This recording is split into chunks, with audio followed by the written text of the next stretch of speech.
Welcome back to करिश्मा की दुनिया once again. स्वागत है आपका करिश्मा की दुनिया में एक बार फिर। श्रुति से हेलो, सात्विक से हेलो, ये भाभी हेलो, से हाय। तो चलिए आज हम नेक्स्ट डे है, सुबह हम होटल से क्विट कर गए हैं। अब हमने आगे की डेस्टिनेशन पे जाना है और हम नेक्स्ट डेस्टिनेशन पे निकल रहे हैं। हम जा रहे हैं ऋषिकेश, ठीक है। तो अब हम वहाँ जाएंगे। अभी हम पार्किंग से बाहर निकल रहे हैं और हम लोग रेडी होके निकल चुके हैं। देखिए हमारे माथे पे टीका भी लग चुका है, महादेव का साइन। और ये देखिए प्रीति को लगाया था, ये तो देखो ये इसने तो भी डाल दिया है। स्वास्तिका आप बताओ। स्वास्तिका भी लगा था और मामी का भी था। आप थे ही नहीं हमारे साथ। तो चलिए दोस्तों अभी हम लोग आगे निकलेंगे फिर।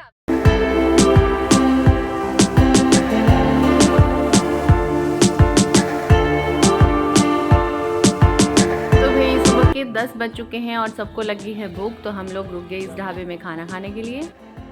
ढाबे में खाना काफ़ी अच्छा था। हमने आलू का पराठा और दही साथ में ली। सुबह सुबह यही मन करता है। और चाय, एक कप चाय साथ में पी ली। हे फ्रेंड्स, हम लोग ऋषिकेश पहुंच चुके हैं। बहुत मुश्किल से पहुंचे हैं और इतना रश था कि आई डोंट टेल यू कि मतलब कितना ज़्यादा रश हो के हम लोग गुजरे हैं। मैक्सिमम रास्ते वहाँ पे बंद कर रखे हैं। और देखिए मुझे क्या दिखा, गोलगप्पे। और अभी हम लोग निकल रहे हैं झूला के लिए, घूमने के लिए। तो यहाँ पे 3 झूला मेन है, लक्ष्मण झूला, राम झूला और जानकी झूला। तो अभी हम फर्स्टली राम झूला जा रहे हैं और हमारे साथ ये भैया जा रहे हैं हमें घुमाने के लिए। तो ये हमें सब कुछ बताएंगे एज अ गाइड।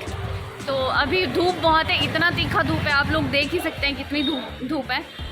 अभी निकलते हैं आगे, देखते हैं क्या होता है। जो मेरे पीछे मार्केट देख रहे हैं वो राम की रेती,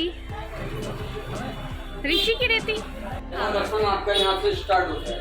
ओके, आजा फिर 1 मिनट रुको। लेकिन बद्रीनाथ, ओके, जो लोग बद्रीनाथ नहीं पहुँच पाते किसी कारणवश, उन लोगों को उतना ही फल मिलता है जितना बद्रीनाथ में मिलता है। दूसरा, आप लोग ऋषिकेश में भरत जी ने तपस्या किया। इधर में आकर अलग अलग स्थान पर चारों भाइयों को तपस्या करना पड़ा, इसलिए। तो जब हम ऋषिकेश पहुँचे और हमने जैसे ही गाड़ी पार्किंग पे लगाई, वहाँ पे ये भैया आ गए। तो इन्होंने हमें बताया कि यहाँ पे एक ऐसी मणि भी है, माने कि एक पत्थर भी है। तो मुझे लगा कि हमें गाइड कर लेना चाहिए, तो हमने गाइड कर लिया। और ऐसा ही हुआ कि हमारी दोनों गाड़ियाँ अलग अलग थी। और जब हम आगे गए तो भाभी वगैरह ने भी गाइड कर रखा था, तो हमारे पास 2 गाइड हो गए। तो हमने दूसरे वाले गाइड को मना कर दिया। अभी हम पहुंच गए हैं राम झूला। और राम झूला आप देख सकते हैं, एंट्री कुछ इस तरह से होगी अंदर। चलिए फ्रेंड्स, अभी हम जा रहे हैं राम झूला पे। आप लोग देख सकते हैं अभी हम, ये वॉकिंग के लिए ही बना है, बट यहाँ पे मुझे 2 व्हीलर्स भी दिखाई दे रहे हैं और काफ़ी ऊंचा झूला है। ये देखो,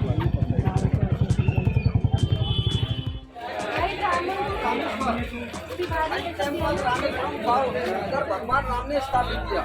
यहाँ राम जी स्थापित करने नहीं आए, इस टेम्पल को उसी आकार पे बनाया गया, इसलिए इसको नाम दिया रामेश्वर टेम्पल। महादेव जी का प्राचीन मंदिर है, दर्शन करके आइए, जाइए, प्राचीन मंदिर है, दर्शन करिए।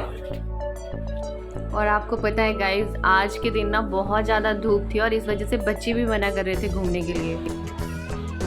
चलिए दोस्तों, अब आपको एक फेमस रेस्टोरेंट के बारे में बताती हूँ। जब हम हरिद्वार से ऋषिकेश के लिए निकले तो आपको पता है जगह जगह एक ही बोर्ड लगा था, चोटी वाला रेस्टोरेंट। तो मैं बहुत कंफ्यूज थी कि चोटी वाला रेस्टोरेंट, कि ये कैसा नाम है चोटी वाला रेस्टोरेंट, ऐसा भी कोई नाम होता है क्या। और जब हम रेस्टोरेंट के बाहर पहुँचे तो हमने लिटरली वहाँ पे एक पर्सन को मतलब पूरा मेकअप किया हुआ और चोटी एकदम उसकी बिल्कुल सटीक ऊपर की तरफ खड़ी हुई एंटीना की तरह, तो इसलिए इसका नाम चोटी वाला रेस्टोरेंट है। और आपको बताऊं मैं, ये 1958 से चला आ रहा है रेस्टोरेंट। यहाँ पे बात करें स्पेशल डिश की, तो यहाँ पे नॉर्थ इंडिया की स्पेशल थाली मिलती है सिर्फ 150 रुपये में। कोई भी टूरिस्ट हो, यहाँ लोकल बंदा हो, उसके लिए 150 रुपये में। अगर आप स्पेशल थाली या डिलक्स थाली ऑर्डर करेंगे तो आपको 250 के अराउंड या 300 रुपये में वो मिल जाएगी। तो चोटी वाला के जायके के बाद हम लोग निकल गए आगे के लिए। और मैं आपको बता रही हूँ इतनी ज़्यादा धूप थी, ये तो हमने मतलब निकलने से पहले बारिश के डर से छाते डाल रखे थे 2-3, अदरवाइज़ मतलब मैं बता रही हूँ बच्चों का तो बुरा हाल था। बच्चे तो मना ही कर रहे थे कि हम लोग आगे नहीं जाएंगे, हम लोग लिटरली गाड़ी में वापस चलते हैं और घर वापस निकलते हैं। लेकिन अब जब घूमने के लिए निकलते हैं ना, तो हम लोगों ने ये सोचा कि अब इतनी दूर आए हैं तो एटलीस्ट थोड़ा तो घूम ही लेते हैं। तो फटाफट से हमने जगह कवर कर ली और नेक्स्ट जगह थी हमारे लिए गीता आश्रम। जैसा कि मैंने सुन रखा था कि गीता आश्रम जो है फ्री सेवा, मतलब आपको खाना पीना रहना सब कुछ फ्री होता है। मैंने सुनी थी ये बात, मुझे पता नहीं थी। तो मैंने जब हम यहाँ पे अंदर एंटर हुए तो आप लोग देख सकते हैं कितना स्पेशियस है ये, बहुत ज़्यादा। जैसे आप अगर पार्किंग के लिए भी आपको कोई दिक्कत नहीं होने वाली है वैसे ही मैंने सुना था। तो मैंने गाइड भैया से पूछा कि यहाँ पे एक्चुअल में खाना पीना फ्री है। तो गीता आश्रम में आपको खाना जो है फ्री मिलेगा। सुबह की चाय, दोपहर का लंच और रात का डिनर जो है आपके लिए फ्री होगा। वो इस वजह से क्योंकि लोग यहाँ आकर दान देते रहते हैं, गौदान, संत दान और खाना दान, मतलब इस तरीके से होता रहता है। तो अगर आप रहने की बात करें तो अगर आप सेवादानी हैं तो आपके लिए फ्री होगा रहना। अगर आप सेवादानी नहीं हैं और आपको यहाँ पे एक रात के लिए ठहरना है तो आप 500 से 600 रुपये दे के बहुत ही अच्छा कमरा आपको मिल सकता है। बहुत ही नीट एंड क्लीन होता है। तो इसी आश्रम में हम लोग आगे निकले तो वहाँ पे महर्षि वेद व्यास सरस्वती जी की समाधि का आश्रम था, मतलब मंदिर था। तो वहाँ पे जब हम गए तो वहाँ पे आपको अनेकों प्रकार की अनेक देवी देवताओं की मूर्तियाँ मिल जाएंगी देखने के लिए, और बहुत ही आकर्षक थी। और बाहर जब हम देखे तो यहाँ पे कुछ बाबा लोग भी बैठे हुए थे। तो ये गुरुदेव समाधि मंदिर और गीता मंदिर के नाम से भी जाना जाता है। और यहीं पे विष्णु भगवान की एक बहुत बड़ी प्रतिमा थी ऊपर। तो बच्चे तो जैसे ही आश्रम में एंटर हुए इनको छाया मिल गई, फ़ैन की हवा मिल गई, तो ये दोनों तो बहुत ही ज़्यादा खुश थे और खेलने लग गए यहाँ पे। और यहाँ पे महर्षि वेद व्यास जी की मूर्ति भी स्थापित की गई थी।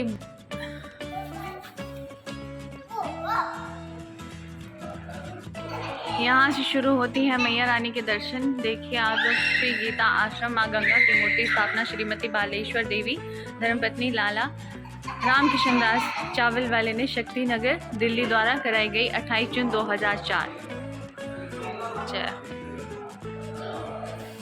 ये राम लक्ष्मण सीता, ये हमारे भोलेनाथ, ये हमारे कृष्ण कन्हई और ये मेरे भोलेनाथ जी पिंडी में विराजमान।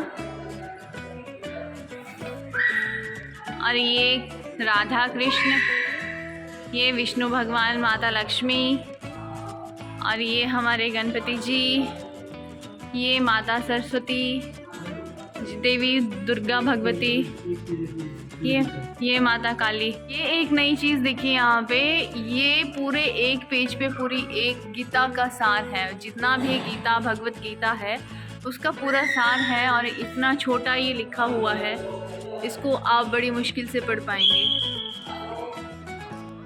तो यहाँ पे हमें गाइड भैया बता रहे थे कि राम भगवान ने रावण का वध किया था, इसीलिए यहाँ पे चारों भाइयों ने आके तपस्या की थी ऋषिकेश में आके। और लक्ष्मण भगवान भी यहीं पे थे, इसीलिए यहाँ पे लक्ष्मण झूला भी विद्यमान है। और साथ ही उन्होंने ये भी बताया कि यहाँ पे रुद्राक्ष का वृक्ष है, मतलब एक मुखी रुद्राक्ष, जो कि दुनिया में बहुत ही दुर्लभ से पाया जाता है। और कहते हैं एक मुखी रुद्राक्ष जो है बहुत ही मुश्किल से कई हजार सालों में एक बार लगता है, और उसके दर्शन मात्र से ही सारे पापों का नाश हो जाता है और भगवान की असीम कृपा जो है प्राप्त होती है। और बाकी रुद्राक्ष तो आपको पता ही है, एक मुख से लेके 14 मुखी रुद्राक्ष होते हैं। 2 से लेके 14 मुख रुद्राक्ष जो होते हैं वो इजीली अवेलेबल हो जाते हैं, बट जो एक मुखी रुद्राक्ष है वो बहुत ही मुश्किल से मिलता है। एक मुखी से लेके 14 बस उसी के दर्शन हमने किए, और वहाँ पे वीडियो बनाना अलाउड नहीं था। और साथ में ही हमें स्फटिक मणि के बारे में बताया गया। हजारों लाखों वर्ष पुराना होता है, जमीन के अंदर दब जाता है, ढक जाता है। जिस बर्फ को धूप हवा पानी नहीं मिल पाता, पृथ्वी के हीट के कारण अमोनी नाम का गैस बनता है, स्फटिक मणि बन जाता है। लेकिन इसी में से जो नेचुरल ओरिजिनल होता है सर, ऐसा हो बर्फ का कलर होता है, ठंडा होता है, आपस में रब करेंगे स्क्रैच नहीं आएगा। लेकिन ये पूजा में रखा जाता है, ये उपरतन होता है। ओरिजिनल कौन सा है? ओरिजिनल ये होता है। तो आपको हाँ इसी में से नेचुरल ऐसा हमारे दोस्त दर्शन हो चुके हैं पूरे। हम सब लोग अब वापस जा रहे हैं, राम झूला होके ही निकलेंगे वापस। सारे मंदिरों में हमने दर्शन कर लिए और हमें इनका महत्व भी समझ आया और काफ़ी अच्छा ट्रिप था। बस एक बहुत ज़्यादा तीखी धूप थी, वो हमें बहुत ज़्यादा खला क्योंकि बच्चे बहुत परेशान हुए इसके लिए। ये तो शुक्र था कि हम लोग छाते लेके आए थे, अदरवाइज़ बहुत मुश्किल रहता है इस बात का। पीछे कंपनी आ रही है। तो प्यास बहुत लगी थी तो हमने जीरा पानी पिया और उससे हमें बहुत राहत मिली। उसके बाद हमने सोडा भी पिया, उससे बहुत अच्छा लगा। और शुद्धि को बिल्कुल पसंद नहीं आया जीरा पानी भी, पूरी बेकार है। आपको कैसा लगा? बड़ा अच्छा लगा मेरे को भाई।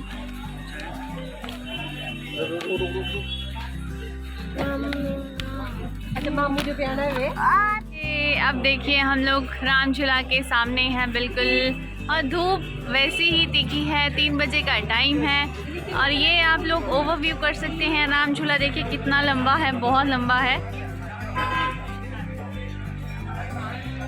और साथ में भागीरथी गंगा जी यहाँ पे बह रही हैं बिल्कुल अपने उसी वेग में। तो मैं राम झूला के बिल्कुल सामने खड़ी हूँ। ये 600 मीटर लंबा है और आपको मैं बता दूं ये लक्ष्मण झूले से लंबा है और ये यूपी सरकार ने ही बनाया है। 1986 में इसका वर्क कंस्ट्रक्शन हुआ था। तो देखिए आप लोग कितना लंबा ये झूला है, बहुत लंबा है। और राम झूला इसको यूपी के लोगों द्वारा, मतलब स्थानीय लोगों द्वारा इसको नाम दिया गया था। 10 रुपीज़ इसके गुम हो गए। गुम नहीं हुए, वो दिए हमने। ये तो बोल रहे हैं मेरे पर्स से निकल गए तो करके। ये लो 20 तो फ्रेंड्स देखा आपने, हमने एंजॉय भी किया। पर आज लिटरली मैं बताऊं आपको बहुत ज़्यादा धूप थी तो हम बहुत परेशान हुए, बच्चे बहुत परेशान हुए, सीरियसली तो सच में परेशान हुए। पर इन्होंने शॉपिंग काफ़ी की, मतलब बच्चों ने जो छोटा मोटा खरीदना था वो तो ले ही लिया ऑलमोस्ट। जी हाँ, हम लोग राम झूला गए और लक्ष्मण झूला टूटा हुआ था तो हम लोग वहाँ नहीं जा पाए, जाना अलाउड नहीं था। और बस अभी 4 बजे का टाइम है तो हम लोग वापस जा रहे हैं। तो ये रहा पूरा ऋषिकेश का ब्लॉग और इस ब्लॉग को मैं यहीं एंड करूँगी। आई होप आप लोगों को ये ब्लॉग पसंद आया होगा, बच्चों के साथ में आपने मस्ती देखी होगी और जो भी मैंने कुछ इन्फॉर्मेशन आपको दी है वो आपको पसंद आई होगी, आपके लिए यूज़फुल रहेगी। I hope you liked it. तो चलिए फिर एंड करते हैं अपने इस ब्लॉग को यहीं पे। मिलते हैं नेक्स्ट व्लॉग में, तब तक के लिए ध्यान रखिए अपना, स्वस्थ रहिए, तंदुरुस्त रहिए। बाय बाय, से बाय।